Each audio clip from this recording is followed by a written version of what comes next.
농마트.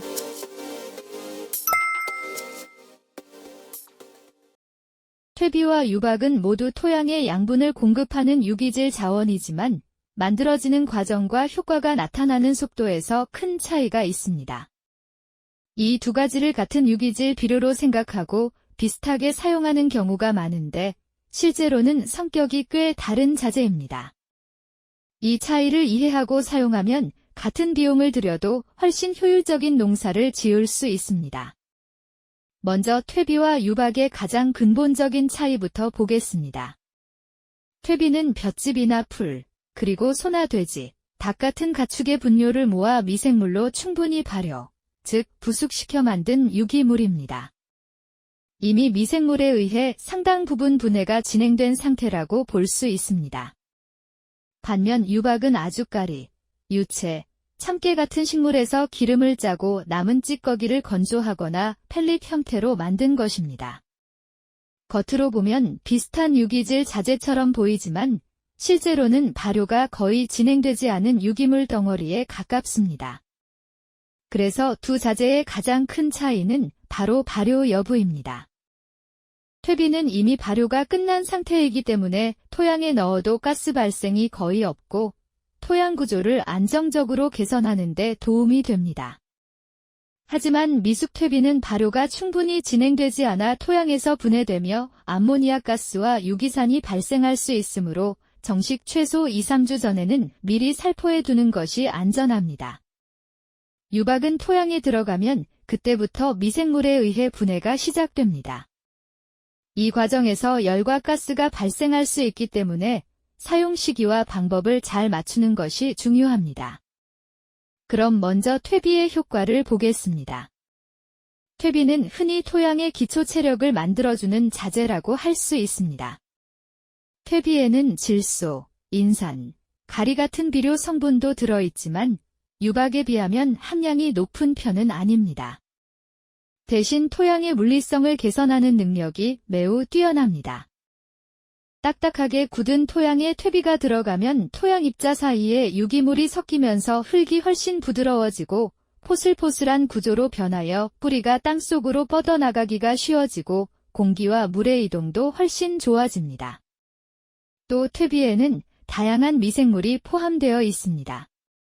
이 미생물들은 토양 속에서 유기물을 계속 분해하면서 양분 순환을 만들어주고 토양 생태계를 안정적으로 유지하는 데 중요한 역할을 합니다.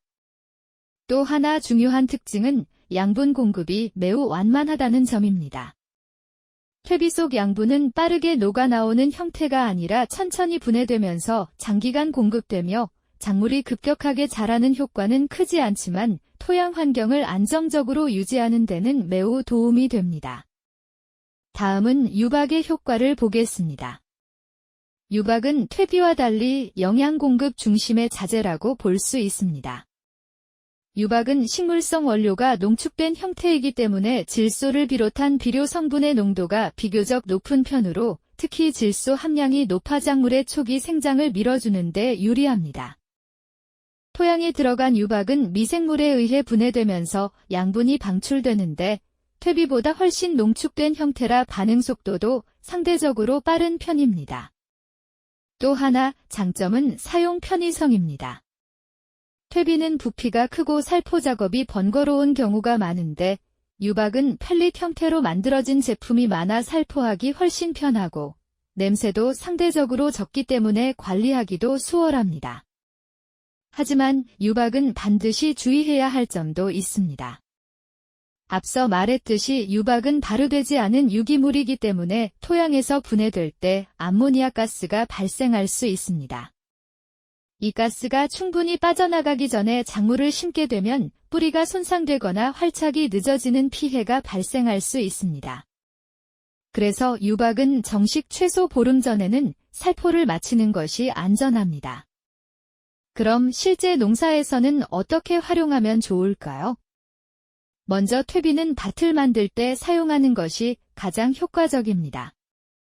밭을 갈기 전에 미리 뿌려서 토양과 충분히 섞어주는 것이 좋고 가능하면 정식 2-3주 전에 작업하는 것이 이상적입니다.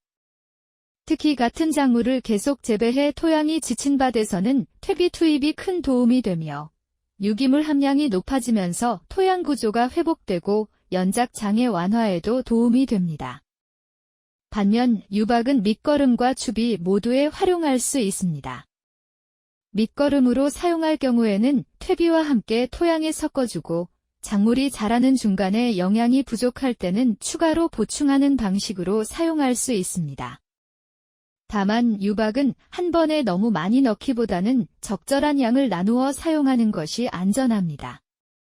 그리고 이 두 자재는 각각 잘 어울리는 농자재가 있습니다. 퇴비와 함께 사용하면 좋은 자재 중 하나는 석회질 비료입니다. 퇴비 속 유기산은 토양을 약간 산성 쪽으로 이동시키는 경향이 있기 때문에 석회를 함께 사용하면 토양 pH를 안정적으로 유지하는 데 도움이 됩니다. 또 석회는 미생물 활동을 촉진하기 때문에 유기물 분해 과정도 더욱 활발해질 수 있습니다. 퇴비와 함께 미생물 제재를 사용하는 것도 좋은 방법입니다. 퇴비는 미생물의 먹이 역할을 하기 때문에 외부에서 유익균을 공급해주면 토양 미생물 밀도가 빠르게 증가할 수 있습니다. 또 가축분 퇴비를 사용할 경우에는 굼벵이나 거세미나방 같은 토양 해충이 함께 들어오는 경우도 있는데 이럴 때는 밭을 갈 때 토양 살충제를 함께 혼합하면 초기 피해를 줄일 수 있습니다. 유박과 함께 사용하면 좋은 자재도 있습니다. 유박은 질소 중심의 영양 공급이 강한 편이기 때문에 복합 비료를 소량 함께 사용하면 양분 균형을 맞추는 데 도움이 됩니다. 또 휴믹산을 함께 사용하면 유박에서 나오는 양분이 토양에 더 안정적으로 유지되고 작물 뿌리가 흡수하기 좋은 형태로 유지되는 데 도움이 됩니다. 마지막으로 퇴비와 유박 모두와 잘 어울리는 자재도 있습니다. 대표적인 것이 완효성 비료와 바이오차입니다. 완효성 비료는 천천히 녹아나오는 특성이 있기 때문에 재배 기간 동안 양분 공급이 끊어지는 시점을 보완해 줄 수 있습니다. 바이오차는 다공성 구조를 가진 자재로 토양 속에서 양분을 저장했다가 식물이 필요할 때 천천히 공급하는 역할을 합니다. 그래서 퇴비와 유박의 양분 효율을 높이는 데 도움이 됩니다. 정리해보면 퇴비는 토양의 체질을 개선하는 역할을 하는 자재이고 유박은 작물의 생장을 직접적으로 밀어주는 영양 공급 자재라고 볼 수 있습니다. 그래서 가장 이상적인 방법은 퇴비로 토양의 기초를 먼저 만들어주고 유박으로 부족한 양분을 보충하는 방식입니다. 이 두 가지를 적절히 병행하면 토양 환경과 작물 생장을 동시에 잡을 수 있는 훨씬 안정적인 재배 관리가 가능합니다. 농마트 TV의 공식 사이트에 접속하는 방법을 알려드리겠습니다. 농마트 TV를 네이버에 검색하시면 첫 번째로 유튜브 채널이 나오며 다양한 농사 관련 정보나 농마트 소식을 접하실 수 있습니다. 두 번째로 에코마크가 있는 농마트 사이트를 들어가시면 현재 농마트 TV에서 판매 중인 제품이나 이벤트 중인 제품을 보실 수 있으며 구매가 가능한 사이트로 접속됩니다. 바로 아래 세 번째로 있는 농마트는 농마트 TV의 네이버 스마트 스토어로 이곳에서도 농마트 TV에서 판매 중인 농자재를 보실 수 있으며 구매가 가능합니다.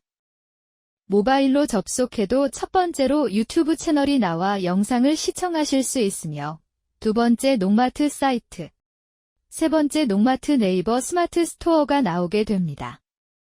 네이버 스마트 스토어에 접속하셔서 알림받기를 해놓으시면 다양한 할인, 이벤트, 쿠폰 등에 대한 알림을 받으실 수 있습니다. 다양한 방법으로 농마트 TV에 대한 접근이 가능하니 많은 관심 부탁드리겠습니다. 이어서 현재 진행 중인 1+1 이벤트 중인 제품을 간단히 소개시켜드리도록 하겠습니다.